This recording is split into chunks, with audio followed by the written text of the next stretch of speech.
What did you make of the performance?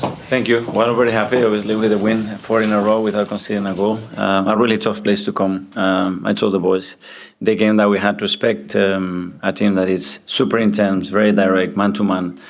So very short sequences of play, a lot of fouls, a lot of restarts, very difficult to get any fluency in the match. But if we were patient and emotionally controlled, we're going to have our chances and the way they set up. And we did that. I think the margin was, at the end, it looked comfortable, but I don't think it was a comfortable match at all.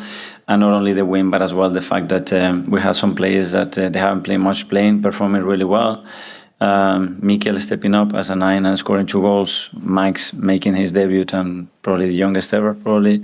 Andre as well, so a lot of positives tonight. Can I just ask about Mikel Merino, the value that he gives you as a player? He's one of the leaders in the squad and again, stepping up as a striker. Just a joy to have him. I always said the same thing. It's his versatility on the pitch, the things that he can do. It's his mindset, it's his leadership, it's the way he is as a person. And today we are missing a lot of attacking players and we have to find different solutions. He comes in Champions League, scores 2 goals. Ed, Guardian. Hi, Mikel. Just you mentioned Max. Obviously, it's been an amazing week for him. Last week, he became the youngest player to start a game for Arsenal, and then today, youngest in the Champions League. What is it about him that makes him, so mature for his age and able to handle that? What he's done on the pitch, that he comes in, the first ball he takes people on, and starts to dribble, gets a foul. That's personality, that's courage, and that you cannot teach that. You have it or you don't, and it doesn't matter what his past process. You throw him in this context, and he's ready to adapt and have a good performance. So really happy with that. And just on the defence, it's 8 clean sheets now for the first time since 1903. So that's a remarkable record. Did you just say something about that achievement?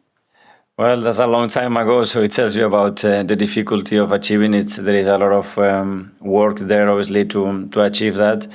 And the most pleasing thing probably is not the records, is the mindset of the players. They are talking there about how we can still do better, that we still 1 or 2 situations that we could have resolved better. So if we do that, we can be improving and that record will have a bigger mean. Tom, Football London. Hi, Mikel. Just on that clean sheet record, at the end, it very much looked like you might lose that. And I did notice that as the referee was going over, you were applauding him going to check the screen. What were your emotions thinking that you might lose that record? I wasn't happy at all. And I clearly saw that it could never be a penalty. But he made the decision. So, well done, because he was really honest. I think obviously the image shows clearly that it's not a penalty. And I want to maintain that, because I think that gives you something to defend as well and to merit. And it would have been a bit sloppy to give it away that way. And it was the first time that we saw Pierre Hincapié start at a left-back. What did you make of his performance in that role? Yeah, I was very happy. He can play in those 2 positions as a centre-back or full-back. Today, the way we had to set up and the situation that we have to imagine with the ball, I wanted to have him low in that side. I think he was really good, really strong, really efficient, and really good, because now he's got some minutes in the last week with 2 games and the last minutes against Burnley, so we're getting up to speed. Sam from Sky. Hi, Mikel. 4 years ago, there was that 5-0 defeat to Man City, and now you have this incredible clean sheet record. Can you talk about how you went by step to sort of go from one end of the spectrum to the other? You mean the one that after 27 minutes Granit Xhaka was sent off? Yeah. I was Man City, the best Man City, with 70 minutes to play. It can happen, but that's a long time ago. Obviously, we're in a really different situation right now, and we still have to improve a lot. Your players seem to be celebrating every time they put a block in or actually deny a shot on target.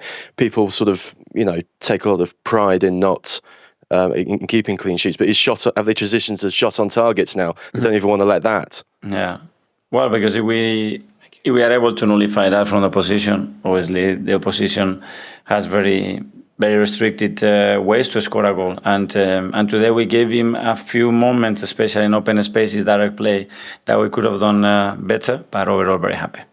Hi, Mikel. Just on something Miles mentioned last week, I know you spoke about it, the our house terminology about the Emirates, and you said the context is slightly different when you go away from home. I was just wondering what you feel is so different about, say, these away trips when you're defending those moments? Well, the energy, the belief. We come to a place that they create a special atmosphere. You saw that from the beginning. They haven't lost at home here all season. So they have that winning habit, and that's very difficult to turn around. And we need to understand that. And we knew that especially the first 15, 20 minutes, it was going to be very little play, and we have to be very conscious of that and accept it, and then start to change it throughout the first half. And we've done that. And I think the team showed a lot of maturity again.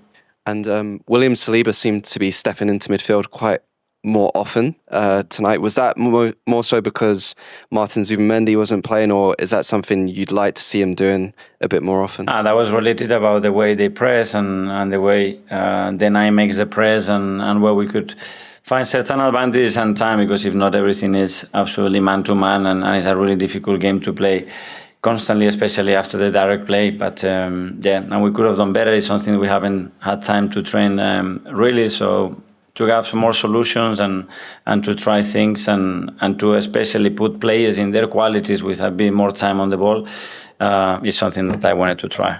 Okay, we'll do the last two. Firstly, Ihsan.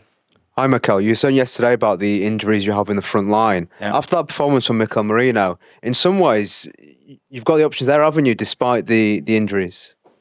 Yeah, you have to invent options. You can always have options if you invent them, but obviously Mikel hasn't played there before in his career. But we have the good experience of last season and the way he reacted and performed in that position.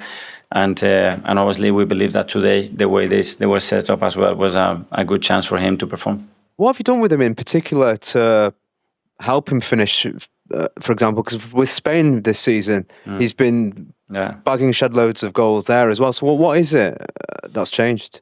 My view was always he had really good timing and capacity to finish in the box, especially one touch. And then talking to him and making sure that he plays closer to the box and he identifies the opportunities, the timing, the way he needs to attack the spaces in relation to how they defend the box, which today was a bit different as well, the way they set up. And then it's obviously his quality, his willingness to learn and practice every day. And finally, Tostig. Hi, Mikel. Hi. Your old boss, Arsene Wenger, used to say, confidence goes quickly, but it comes slowly. How would you say the confidence in the team is right now? How do you maintain that confidence within this group of players? Well, first of all, feeling prepared. So now it's about the next game and feeling prepared, doing the right things to get to the game with a lot of clarity and in a really good emotional state. And I'm sure we will do that, and then performing at this level to make it really difficult for the opponent and try to earn the right to win the game. And a quite quick word on Jurien Timber, his performance. He's coming on leaps and bounds, both ends of the pitch. After that horrendous injury, he really settled in, and he probably doesn't get the recognition as some of the players, but what a player he makes this team. Is incredible. Extraordinary. For me, he's been phenomenal in every department. I think he's taken his level and the team's level to a different dimension. Against his scorers, the way he penetrates, the way he wins duels, the way he understands the game, the way he wants to make things happen. A big example for the rest of his teammates. Okay. Yeah. Thank you much. Thank you. Good night, everyone.